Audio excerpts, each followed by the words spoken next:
السلام علیکم، آپ دیکھ رہے ہیں کے نیوز چینل۔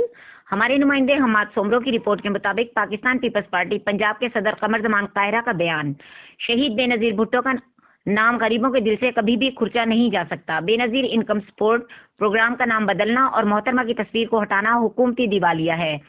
حکمران عوام کی مشکلات میں اضافہ کرنے کا کوئی موقع ضائع نہیں کرتے۔ بے نظیر انکم سپورٹ پروگرام کا ہزاروں مستحقین نکالنے کا خود حکومت نے اعتراف کیا، نام بدل کر اور تصویر ہٹا کر حکمرانوں نے اپنے ظرف کو ظاہر کیا۔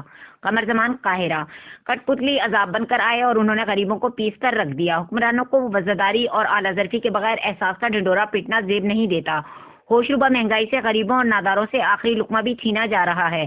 وقت نے بار بار ثابت کیا، کمزور طبقات کی واحد آواز صرف پیپلز پارٹی ہے۔ حکمران صرف پرانے پروجیکٹس پر نئے کتبے سجانے اور لوگوں کو دھوکہ دینے آئے ہیں۔